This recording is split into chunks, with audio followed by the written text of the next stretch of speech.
A black businesswoman, poised and accomplished, steps onto a private jet for what should have been a routine flight. But what happens next is anything but ordinary.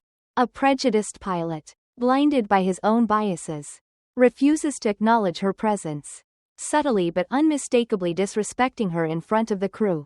What unfolds over the next few hours shatters his career and sends shockwaves through the aviation industry. Just 7 minutes after landing, everything changes, and justice arrives in a way no one saw coming. Stay with me. This is a story of quiet strength, resilience, and the consequences of unchecked prejudice that you need to hear. Before we dive in, let us know in the comments where you're watching from and whether stories like this inspire you. Don't forget to like, share, and subscribe for more tales of empowerment and justice. This all began on what should have been a simple evening flight. The air on the tarmac was heavy, not just with the damp humidity of a late summer evening but with the weight of something more profound. More ancient, the quiet hum of engines, the occasional metallic clink of tools from the ground crew, and the fading orange glow of the setting sun painted a scene of routine opulence. For most, this was simply another flight, another passage through the rarefied corridors of wealth. But for Yvonne Bellamy, the air bristled with a tension she had learned to recognize, to feel, before it was ever spoken aloud. The sleek private jet glinted in the fading light, a metallic bird perched and waiting. It was not the kind of aircraft one boarded lightly, nor was it the kind that welcomed just anyone. It demanded gravitas, or at least the appearance of it, a truth Yvonne understood as deeply as the marrow in her bones. She stepped out of the sleek black sedan with her usual poise, her tailored ivory suit catching the last rays of the sun. Her assistant, Naomi, scrambled out behind her, juggling Yvonne's leather briefcase and a carry-on. The two women made their way across the tarmac, the rhythmic click of Yvonne's heels slicing through the stillness. At the base of the jet's steps stood Captain Mitchell Hayes, his posture ramrod straight, his blue uniform pristine, his face a mask of what he assumed to be inscrutability. His sharp, pale eyes narrowed slightly as he watched Yvonne approach. There was something in the set of his jaw, the stiffness of his shoulders, that betrayed his thoughts. He didn't move, not to greet her, not even to nod. He stood there like a statue, a sentinel guarding a gate he thought should never have been opened. Yvonne noticed the slight tightening of his lips, the way his gaze darted briefly to Naomi before returning to the horizon, as if looking anywhere but at her would somehow erase her presence. She had seen this look before, in boardrooms and hotel lobbies, at charity galas and country clubs. It was the look of someone struggling to reconcile their idea of who belonged with the reality standing before them. But Yvonne, ever composed, let none of this show. Her smile was soft, professional, unbothered. "Good evening, Captain Hayes," she said, her voice smooth and warm, carrying just enough weight to remind him that she was a client, not an interloper. Hayes didn't respond. He shifted his weight slightly, his boots scraping the asphalt, and turned his head toward the cockpit steps, dismissing her as effectively as if he'd spoken aloud. Naomi stiffened beside Yvonne, her grip tightening on the briefcase. But Yvonne placed a light hand on her assistant's arm, a silent gesture of restraint. "Mrs. Bellamy," Naomi began, her voice low and hesitant. "Should I?" "No," Yvonne interrupted, her tone gentle but firm. "It's nothing. Let's board." It wasn't nothing, of course. It never was. But Yvonne had long since learned the futility of addressing such moments head-on. Men like Hayes thrived on confrontation. It fed their self-righteous sense of control. Better to let them simmer in their own discomfort, their own quiet rage. Better to wait. As they climbed the steps, the faint sound of laughter drifted from inside the cabin, where the crew stood waiting. Their smiles were polished, their movements rehearsed. But Yvonne caught the flicker of unease in their eyes as they glanced toward the cockpit. They had noticed Hayes's behavior too. How could they not? The cabin was a sanctuary of luxury. Plush leather seats, ambient lighting, a vase with fresh orchids placed neatly on the polished table. It was a space designed to make one feel weightless. Above it all. But as Yvonne settled into her seat, crossing her legs with deliberate grace, the tension from outside followed her in, clinging to her like smoke. She could feel it in the way the crew moved. Too quickly, too quietly, and in the way Naomi kept glancing toward the closed cockpit door. "Mrs. Bellamy," one of the attendants said, her voice overly bright. "Can I get you anything before takeoff?" "No, thank you," Yvonne replied, her smile warm but brief. She picked up her phone, scrolling through emails, appearing to anyone watching as though she were utterly at ease. But she wasn't. Not really. Captain Hayes had shown his hand. His silence, his refusal to acknowledge her, was not an oversight. It was deliberate, pointed, a statement wrapped in a veneer of professionalism. Yvonne had learned long ago that racism often didn't announce itself with slurs or shouts. More often, it whispered in omissions, in deliberate inaction, in the spaces where respect should have been. And this, she thought, was one of those whispers. From her seat, Yvonne could see the faint reflection of herself in the window, the lights of the tarmac flickering behind her. She studied that reflection for a moment, her expression unreadable. She thought about her parents, who had endured a far more explicit kind of prejudice. She thought about her husband, Jonathan, whose name alone carried enough weight to silence most detractors. And she thought about the quiet battles she had fought over the years. The countless moments like this one, where the insult was subtle enough to deny but sharp enough to sting. Naomi broke the silence. "I can file a report as soon as we land," she said, her voice low but urgent. "He shouldn't." Quote. "No," Yvonne said again, her tone softer this time. She glanced at her assistant, offering a faint smile. "Not yet." Naomi frowned. "Why not?" "Because," Yvonne said, turning her gaze back to the window. "He's already given himself away. And men like him, they always dig their own graves. You just have to let them."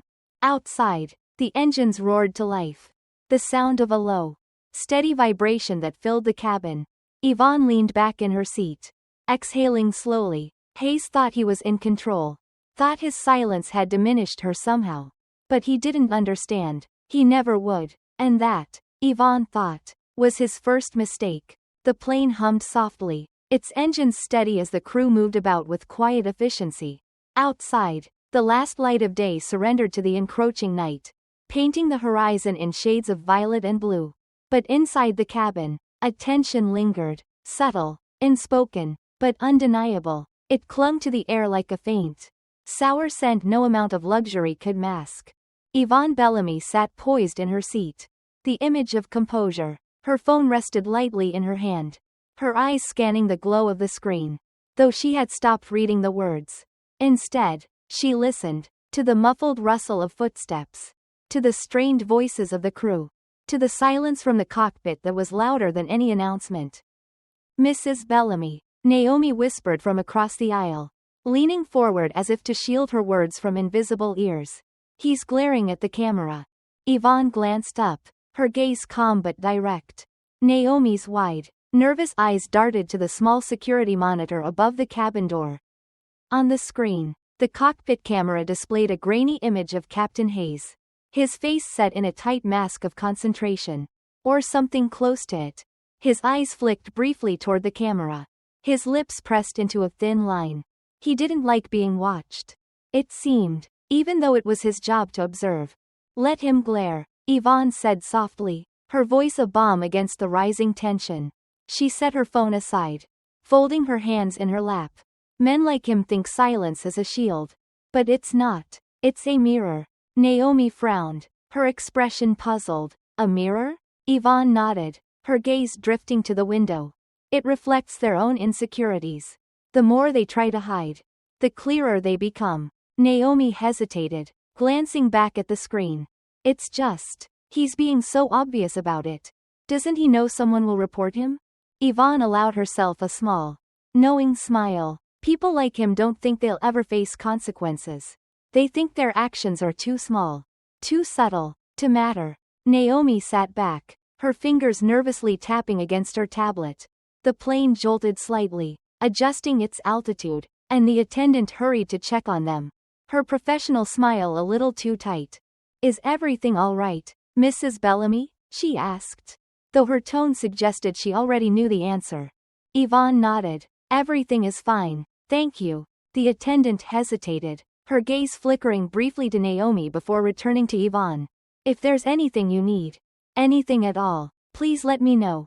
Of course, Yvonne replied smoothly. The attendant smiled again, but the look in her eyes betrayed her relief as she hurried back to her station.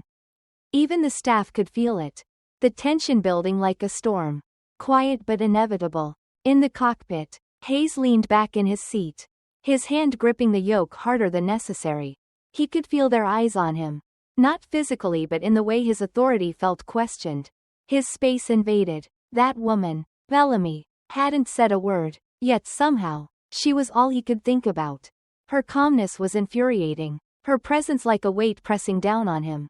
She's too comfortable, Hayes muttered under his breath, his voice low enough that his co-pilot, a young man named Eric, pretended not to hear. Excuse me, sir? Eric ventured cautiously, glancing at Hayes from the corner of his eye.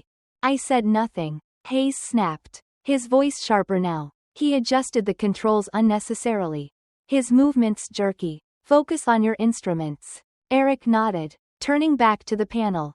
But the unease in his posture was clear. He'd flown with Hayes before. Had seen this side of him. The side that surfaced when someone challenged his sense of authority. Whether intentionally or not. But tonight, it was worse. Hayes's irritation simmered just beneath the surface, threatening to spill over. Back in the cabin, Naomi leaned closer to Yvonne again. This isn't going to end well, she murmured, her voice barely audible. I can feel it. Yvonne turned her gaze from the window to her assistant, her expression calm but firm. It never ends well for people like him. But that's not our concern. Not yet. Naomi frowned, confusion etched across her face. You keep saying that. Not yet. Why wait?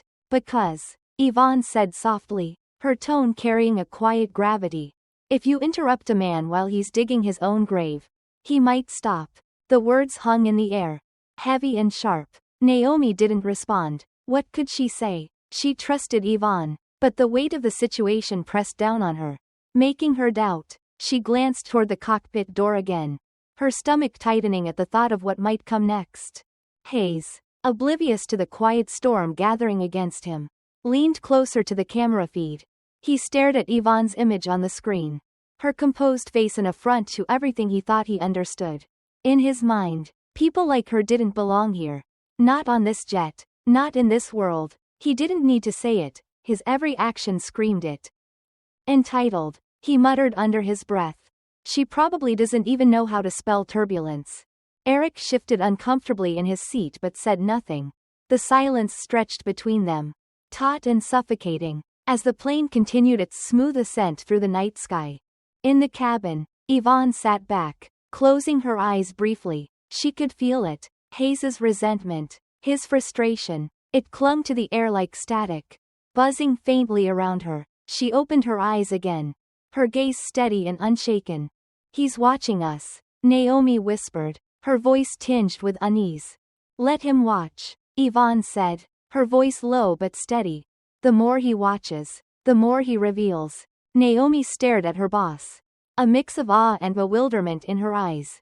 She didn't understand how Yvonne could stay so calm, so composed, in the face of such blatant disrespect. But Yvonne had faced worse. Much worse. And she knew that men like Hayes always went too far eventually. They couldn't help themselves. And when they did, she would be ready.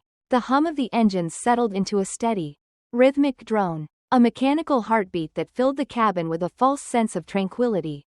Outside, the night was vast and silent, the clouds below swallowing the ground like a veil. But inside, tension curled in the corners of the jet, quiet and unseen but sharp enough to cut. Yvonne Bellamy sat upright, her back barely touching the leather seat. Her poise a fortress built brick by brick over years of navigating rooms that never quite welcomed her. Across from her, Naomi fidgeted, her fingers tapping lightly on the edge of her tablet, her nerves unraveling in the silence. He's doing it again, Naomi said under her breath, her eyes darting toward the small monitor above the cabin door. The camera feed from the cockpit flickered faintly, displaying the grainy image of Captain Hayes. His face was tight, his jaw set, his eyes flicking toward the lens with barely concealed irritation. He wasn't just flying the plane, he was watching them. Or more precisely, watching her. Yvonne didn't look up. Let him, she said, her voice smooth, measured, as if she were discussing the weather. She turned a page in the magazine she wasn't reading, her gaze steady on the glossy photos. He's trying to provoke us. Don't give him what he wants. Naomi hesitated. But it's not right, Mrs. Bellamy. He's treating you like. Her words faltered, her voice trailing off into the space between them. Like what I am. Yvonne's eyes lifted, locking on Naomi's. There was no anger there. Only a quiet knowing. A depth that came from years of confronting the same unspoken barriers. He doesn't see me, Naomi. Not really. He sees what he's been told to see. A woman out of place. Naomi swallowed hard, her cheeks flushing. It's not fair. No. Yvonne agreed, her voice calm but firm. It isn't. But fairness is a luxury men like him can afford to ignore. From the cockpit, Captain Hayes's voice crackled through the intercom, cutting through the quiet like the snap of a whip. Ladies and gentlemen, he began, though there were no gentlemen. Only Yvonne and Naomi. His tone was clipped, with just enough false politeness to underline the hostility beneath. We'll be maintaining a steady altitude for the duration of the flight. For safety, we kindly ask that you remain seated unless absolutely necessary. Thank you. The intercom clicked off, leaving the cabin in silence once more.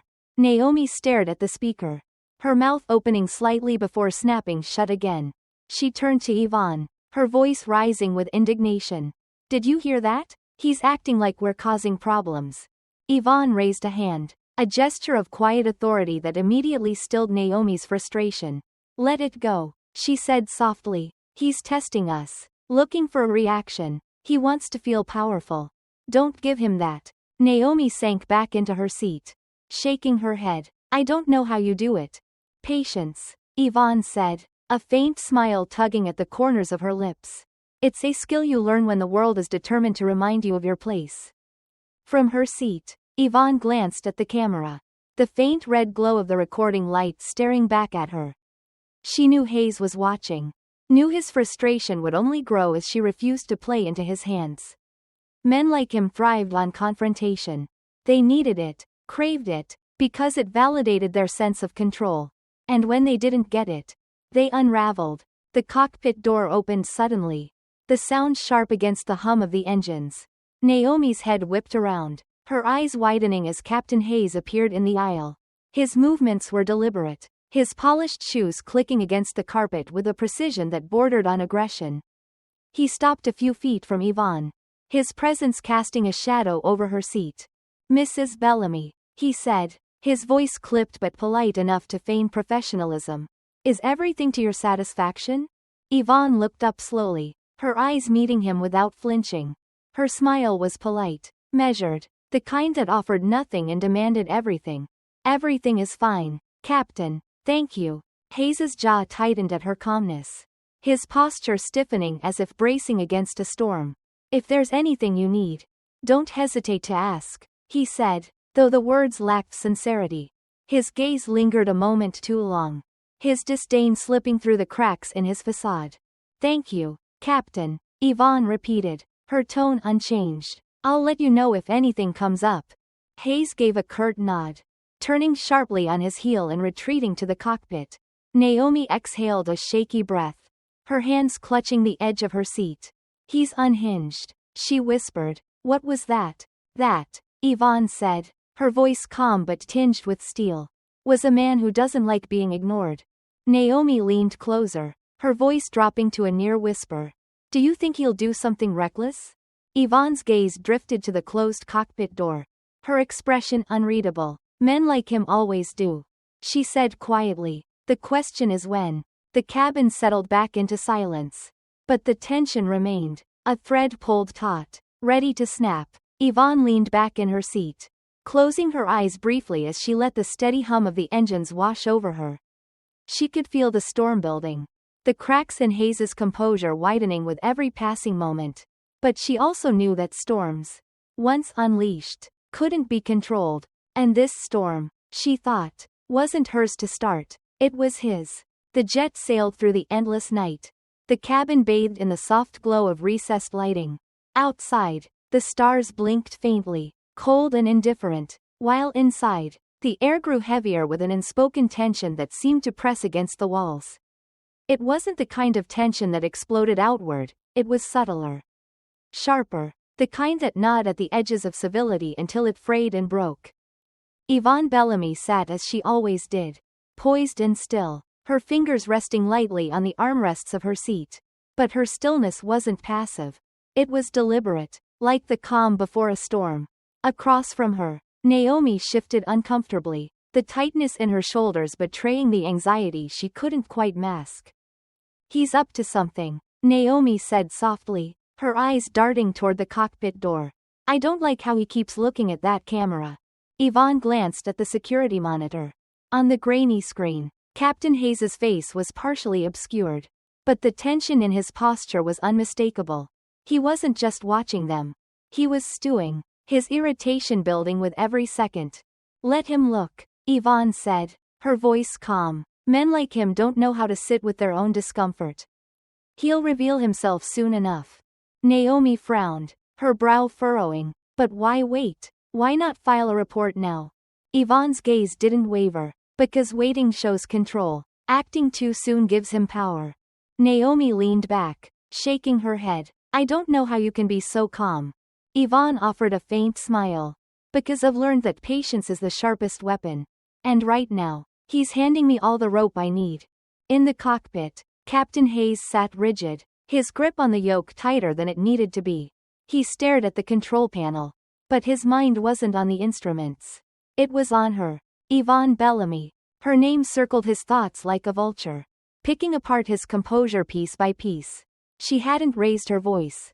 Hadn't complained. Hadn't even acknowledged his authority in the way he thought she should. And that, more than anything, was what infuriated him. "She thinks she's untouchable," Hayes muttered under his breath, his words barely audible over the hum of the engines. "Sir?" His co-pilot, Eric, ventured cautiously.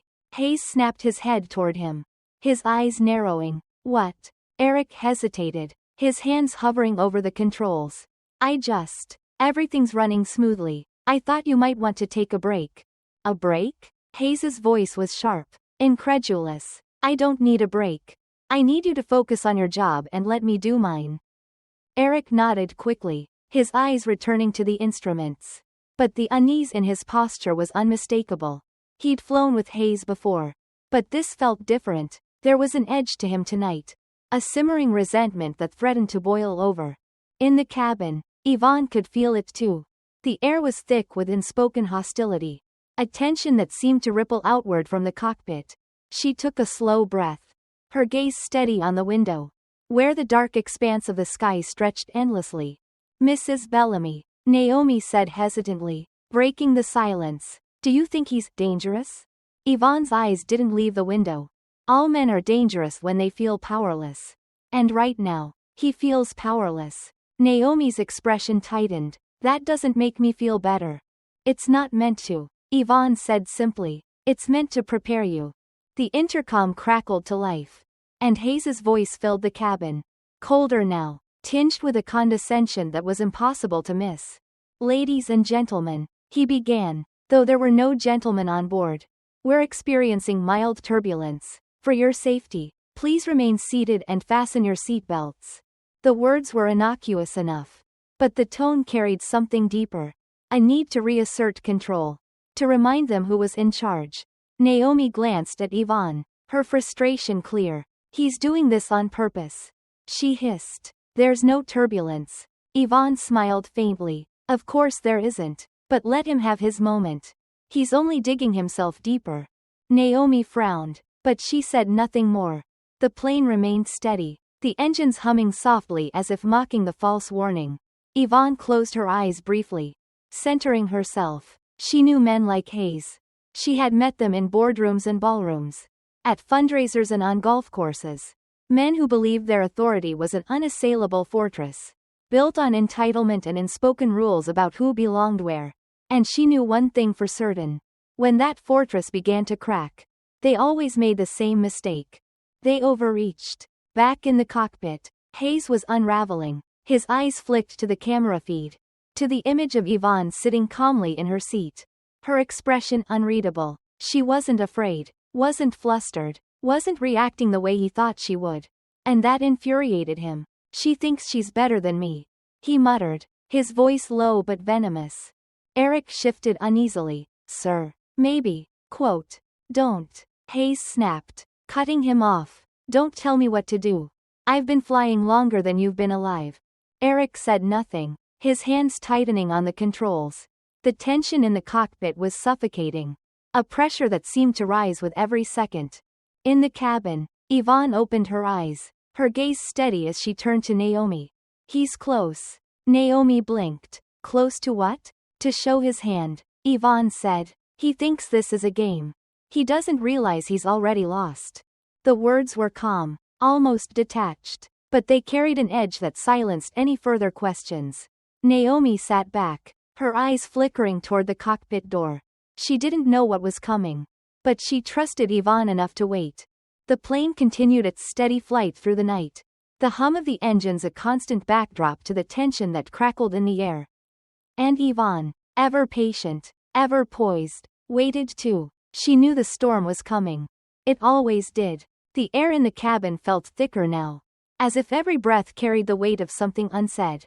The hum of the engines provided a constant rhythm, but it did little to soothe the rising tension that lingered just beneath the surface.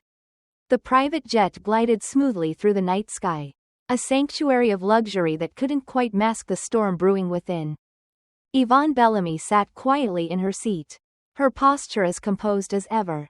She looked out the window, her reflection blending with the endless darkness beyond. Across from her, Naomi shifted in her chair, her nervous energy almost tangible. I don't like this, Naomi said softly, her voice barely above a whisper. It's like he's trying to push you. Yvonne turned her gaze toward Naomi, her expression calm but firm. He's not trying to push me, she said. He's trying to find himself. Men like him lose their footing the moment they feel out of place. They claw at anything to steady themselves. Naomi frowned, her confusion evident. But you haven't done anything. That's exactly why, Yvonne replied, her voice low but pointed. My existence is enough. In the cockpit, Captain Hayes was unraveling. His hands gripped the yoke tightly. Even though the autopilot was engaged, the faint glow of the instruments cast sharp shadows across his face, highlighting the tension etched into his features. His co-pilot, Eric, watched him from the corner of his eye, his unease growing with each passing moment. Sir, Eric said cautiously, everything's stable. You don't need to. Quote. I know what I need to do. Hayes snapped, cutting him off. His tone was sharp, defensive, like a man backed into a corner. Eric hesitated, then pressed on. Look, I don't know what's going on. But maybe. Quote. Maybe what? Hayes barked, turning to face him. Maybe I should let her sit there. Acting like she owns this plane? Acting like she owns the world? Eric blinked, caught off guard by the venom in Hayes's voice. Sir, she's just sitting there. She hasn't done anything. Hayes let out a bitter laugh, shaking his head. That's the problem. She hasn't done anything, and yet she thinks she belongs here. People like her, they think they can just buy their way into spaces they don't understand. Eric's stomach turned. He had heard men like Hayes before. Their prejudices wrapped in the thin veil of professionalism. Their resentment simmering just below the surface. But this was different. It was personal, raw, and dangerous. In the cabin, Yvonne remained calm, though she could feel the weight of Hayes's gaze even through the walls. She had seen this before. This quiet fury that brewed in men who felt their power slipping away. It was like a storm gathering on the horizon. Inevitable, destructive, and always revealing. Mrs. Bellamy, Naomi said hesitantly, her voice tinged with worry. What if he does something reckless? Yvonne's eyes softened as she looked at Naomi. Then we'll handle it, she said simply. But men like him always overplay their hand. He's not a threat yet. Just a man trying to hold onto something that was never his to begin with. The intercom crackled to life again, and Hayes's voice filled the cabin. This time, it was colder, sharper, laced with a condescension that was impossible to miss. Ladies and gentlemen, he began, his tone biting. I'd like to remind you that this is a professional environment. Please remain seated and refrain from unnecessary movement. Naomi's mouth fell open. Is he serious? He's talking to us like we're causing a scene. Yvonne raised a hand. A small gesture of calm that silenced Naomi's frustration. He's unraveling, she said quietly. Let him. Naomi shook her head. I don't know how you stay so calm. Because I know where this ends. Yvonne replied, her voice steady. And so does he. Back in the cockpit, Hayes sat back in his seat. A faint smirk tugging at the corners of his lips. He had delivered his message. Reasserted his authority, or so he thought. But the satisfaction was fleeting. Quickly replaced by the gnawing discomfort that had been building since the moment Yvonne stepped onto the plane. She doesn't belong here, he muttered, more to himself than to Eric. She doesn't even know what it means to earn this. Eric turned toward him, his voice tight with unease. Captain, I think you need to let it go. This isn't, quote, let it go? Hayes's voice rose, his frustration boiling over. You don't get it, do you? People like her walk into spaces like this and act like they own it. And we're supposed to just sit back and let them? Eric stared at him, his jaw tightening. She's a passenger, sir. That's all. Whatever you're feeling. It's not about her. It's about you. Hayes froze, his hands clenching the armrests of his seat. For a moment, he said nothing, the words hanging in the air like a challenge he couldn't accept. Then, without a word, he stood and moved toward the cabin door. Eric's eyes widened. Captain, what are you doing? Something I should have done a long time ago. Hayes said, his voice low and determined. He pushed open the door and stepped into the cabin. Yvonne turned her head slightly, her gaze meeting his as he approached. Her expression was calm, unreadable, but there was a quiet strength in her eyes that stopped Hayes in his tracks. He stood there for a moment, as if unsure of what to say, his presence a shadow over the room. Is there something you need, Captain? Yvonne asked, her tone polite but firm. Hayes's jaw tightened, just making sure everything is satisfactory. Yvonne smiled faintly. It is. Thank you. The simplicity of her response cut through Hayes like a knife. She wasn't angry, wasn't flustered, wasn't giving him the reaction he wanted. And that, more than anything, was what infuriated him. Without another word, Hayes turned and walked back to the cockpit, his steps heavy with frustration. The door slammed shut behind him, the sound echoing through the cabin like a gunshot. Naomi exhaled a shaky breath. What was that? Yvonne picked up her glass of water, taking a slow sip before setting it down.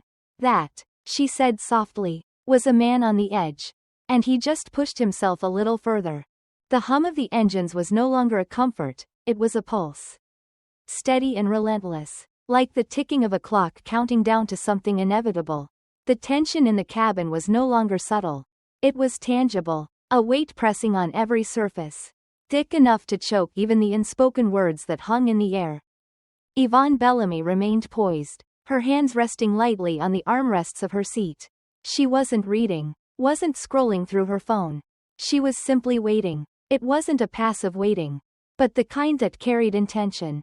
The kind that knew patience was its own form of power.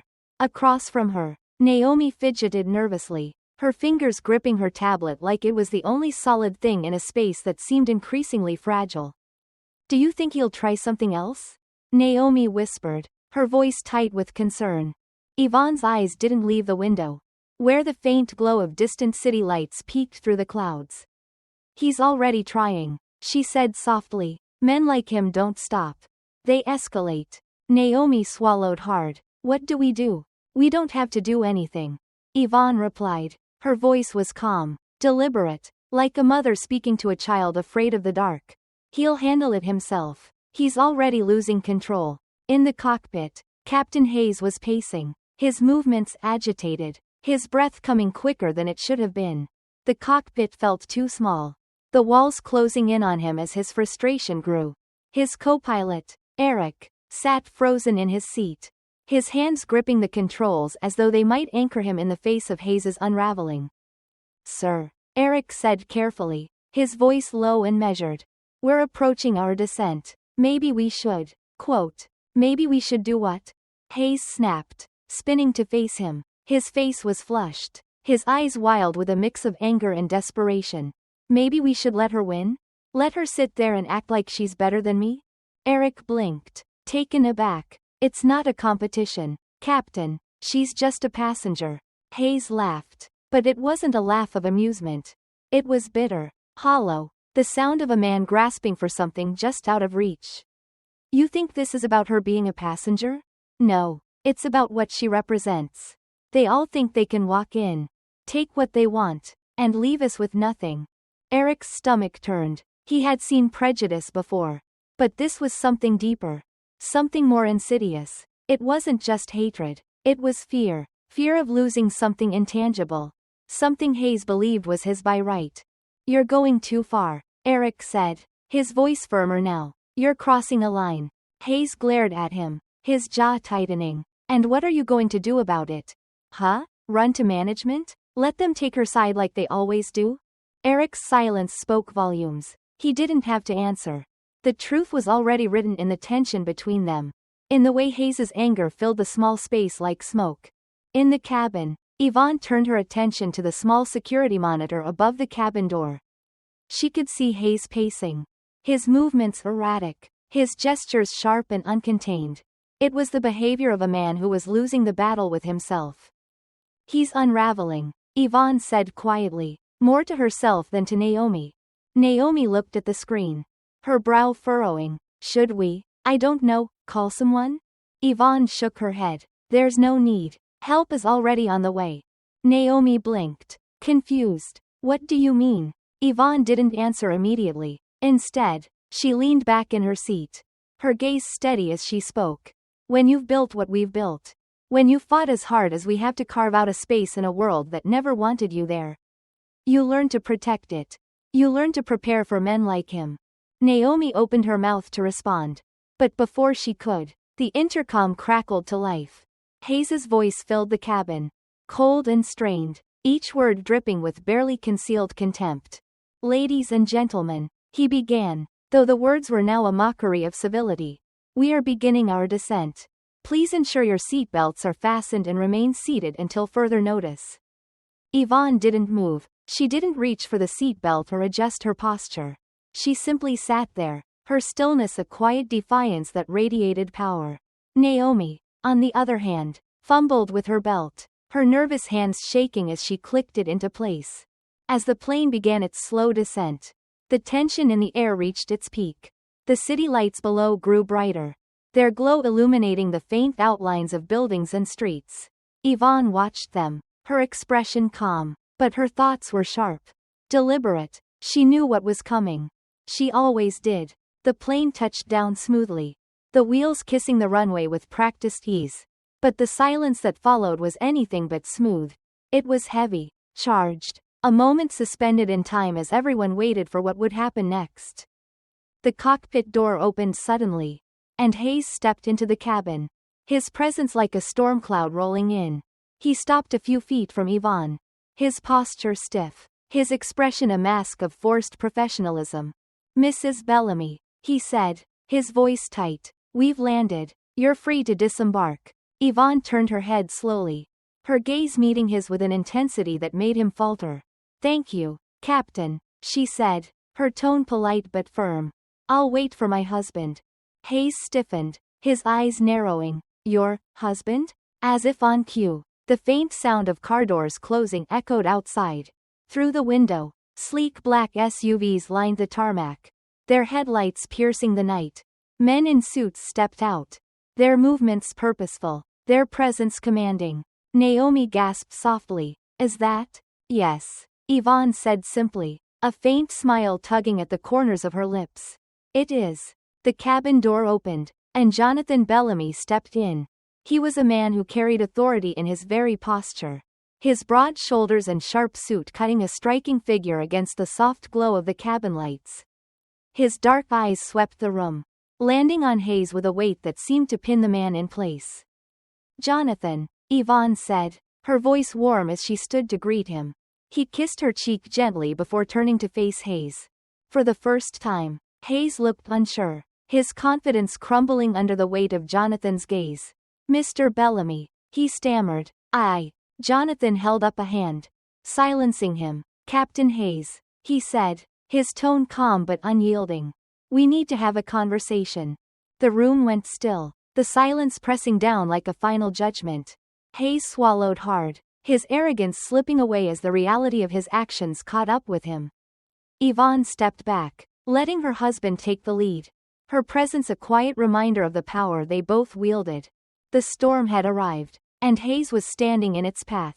The cabin was utterly still. Yet it bristled with attention so thick it felt alive. The sleek leather seats, the polished wood accents, the soft hum of the engines powering down. None of it could soften the sharp edge of the moment. Outside, the headlights of the SUVs pierced the night, their beams cutting through the darkness like accusations. Jonathan Bellamy stood at the center of the cabin, his broad frame commanding attention without the need for a raised voice or aggressive gestures. He was a man whose presence spoke of quiet power, of battles fought and won in rooms where his very existence had once been questioned. His dark eyes were locked on Captain Hayes, dissecting him with a calm intensity that felt like a scalpel against the skin. Captain Hayes, Jonathan said, his voice measured, unhurried. Do you understand what's happening here? Hayes stiffened, his posture rigid as though the force of Jonathan's words had struck him physically. He opened his mouth to respond, but the words seemed to catch in his throat. For a man who had spent the entire flight wielding his authority like a weapon, he now looked remarkably small. Hayes began, but Jonathan raised a hand, silencing him. I don't need excuses. Jonathan continued, his tone even but firm. I need you to explain why my wife, Mrs. Bellamy, was subjected to your disrespect. I need you to explain your behavior on this flight. Hayes's face flushed, a deep crimson that climbed from his collar to his cheeks. He glanced at Yvonne, who stood a few steps behind her husband, her posture as regal as ever. She didn't say a word. Didn't need to. Her silence was a mirror, reflecting Hayes's own pettiness back at him. Mr. Bellamy, Hayes said finally, his voice tight, trembling with a mix of anger and fear. There's been a misunderstanding. I assure you, I was only acting. Quote. Acting how? Jonathan interrupted, his voice sharp now, cutting through the air like a blade. Acting out of professionalism? Acting out of respect? Because everything I've heard suggests the opposite. Hayes flinched, his jaw tightening. With all due respect, sir, I don't think you understand. Quote. Jonathan took a step closer, his presence looming. You don't think I understand? He repeated, his voice low but weighted. You don't think I understand what it feels like to be judged before a word has been spoken? To have someone look at you and decide, without knowing a thing about you, that you don't belong? The words hung in the air, heavy and undeniable. Hayes's lips pressed into a thin line, his hands curling into fists at his sides. He glanced at Eric, his co-pilot, as if looking for support. But Eric's gaze remained fixed on the floor. He knew better than to get involved. Let me be clear, Jonathan said, his tone hardening. This isn't about a misunderstanding. This is about a pattern of behavior. Your behavior. And tonight, you showed exactly who you are. Hayes's chest heaved as he struggled to keep his composure. I've been a pilot for over 15 years, he said, his voice rising defensively. I've always conducted myself with professionalism. Jonathan raised an eyebrow, his gaze unwavering. Professionalism? Is that what you call ignoring my wife as she boarded? Refusing to acknowledge her presence? Making petty, condescending announcements over the intercom? Because I call that something else entirely. Hayes's face burned with humiliation, his carefully constructed facade cracking under the weight of Jonathan's words. I didn't mean. Quote. You didn't mean what? Jonathan snapped, his voice finally rising. You didn't mean to reveal your biases? Didn't mean to let your resentment cloud your judgment? Or didn't mean to get caught? The silence that followed was deafening. Hayes's breath came in short, uneven bursts, his eyes darting toward the cockpit door as though he could escape through it. But there was no escaping this.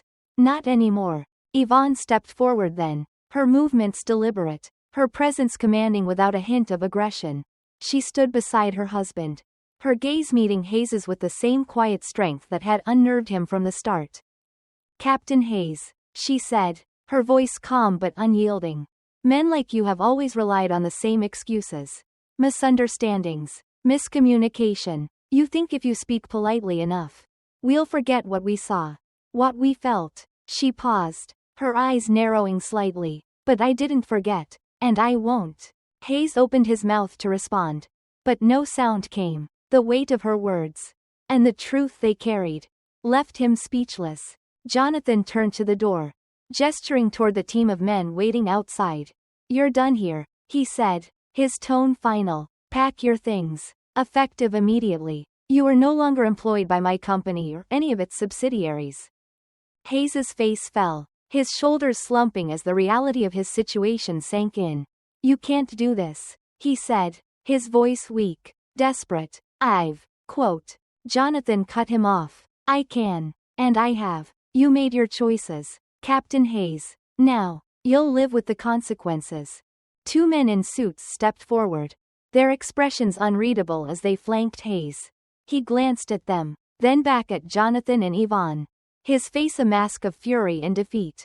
He looked as though he wanted to say something, to shout, to lash out, but he didn't. He simply turned and walked toward the door, his footsteps heavy against the carpet.